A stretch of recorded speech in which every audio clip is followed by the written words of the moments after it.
So Juju's Map, the Alcibiades winner and Ellis Park maiden winner, worked this morning in company. And to talk about the work, Brad. That was a good move. She broke off about a length behind Matera. They went 5/8 from the half-mile pole. I had the leader, and they broke off. Like I said, Matera's about a length in front. I had her in 59 and 3, so I'd have gave Juju probably 59 and 2, something like that. And Matera's 113, so I go with around 112 and 4 on Juju's Map.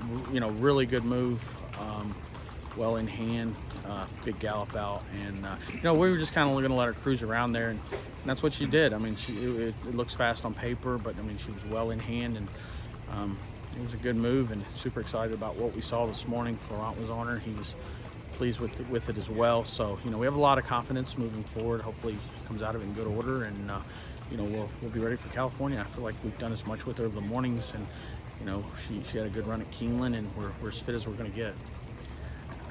Talk about her Alcibiades. You know, her first race in a stakes. And Big race. Set close to a hot pace. Horse from the outside broke. Made the lead. She tracked that horse. You know, set maybe, I can't remember, 3-4 off of it, maybe up the backside, but it was a hot pace, and you know, for her to be able to, you know, run that horse down going into the turn and stay on down the lane says a lot about her stamina and her ability to get 2 turns. It was really her first run around 2 turns. Her race at Ellis was a mile, but that's more of like a turn and a half. So, you know, it was first time she'd done, you know, race 2 turns, and you know, she passed that test with flying colors, and one thing can give us confidence to you know, march forward to the Breeders' Cup. And in the Breeders' Cup, you'll be taking on Echo Zulu, who figures to be probably the favorite. You'll be either second or third choice. There's also Hidden Connection that was so impressive in Pocahontas. But just, you know, you've won the Juvenile Fillies before. I mean, it sounds like you think she's got all the tools. Yeah, she showed us every bit as much as British Idiom. Not taking anything away from British Idiom. She's a very good 2-year-old filly. But this filly showed us every bit as much from the start. She's been, you know, one of my favorites from you know, since last spring when we picked her up. So you know, she's marched forward. She's not undefeated or anything, but you know, she did come up second in her first run, going short. But you know, she's enjoyed the stretch out, and you know, we always thought she would be a filly that would get better with distance. So you know, she's a good filly, and she's put us in a great spot. So bring on Echo Zulu? Yeah, no doubt. I mean, look, she's deserving favorite. She's the leader of the division now. She's, you know, put in 3 fantastic races.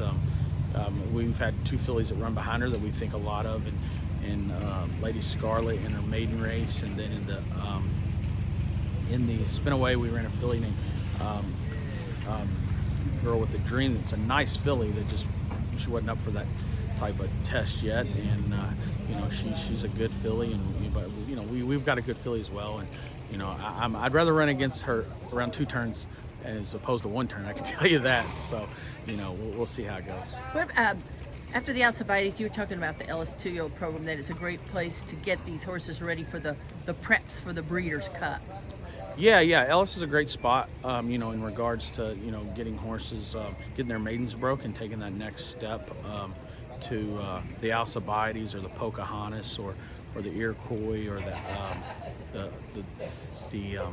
Breeders' Futurity, whatever race, whether it's colt or filly. You know, we've been, you know, had horses stabled at Ellis for years, and it's worked out really well for our program with our young horses, whether it's training. I mean, Monomoy Girl pretty much had all of her training there at Ellis prior to starting at Indiana. She started once right at the end of or I should say the Ellis meet had just finished up, and she was off to Indiana because that's where there was a race available going along for us. So, you know, that it's a great spot to train horses and also get them started and get their career started, young horses. So it's worked out really well for us, for sure. Well, you've also brought older horses there. She Dares the Devil and Nick's Go.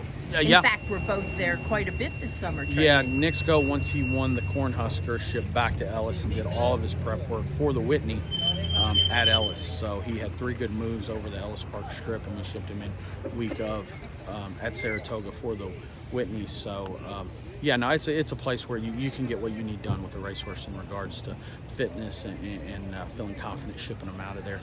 She Dares the Devil, another example. She won the Clement Hurst this summer, and she did all of our prep work and works leading up to that event at Ellis.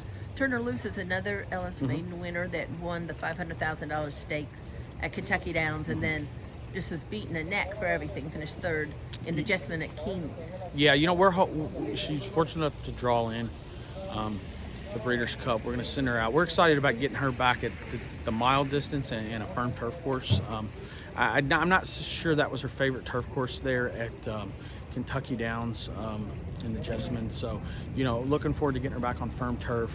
Cutting her back to a mile, I think, will suit her a little bit better. She's training extremely well. We were very high on her going into the Jessamine. We thought, you know, she was ready to run a big race, and she did. She ran well. You can kind of tell she was mid-stretch. She was going to get caught, but she didn't give up. She battled back, and you know, wasn't beaten very far. And I think once again, she'll probably appreciate a firmer turf. She might be a horse that all she did in that last race was get a better price on her. Yeah, that's what I'm hoping. That'd be nice if, you know, she can people that haven't lost any confidence in her, she can reward them. But she's a nice filly. We're excited about it.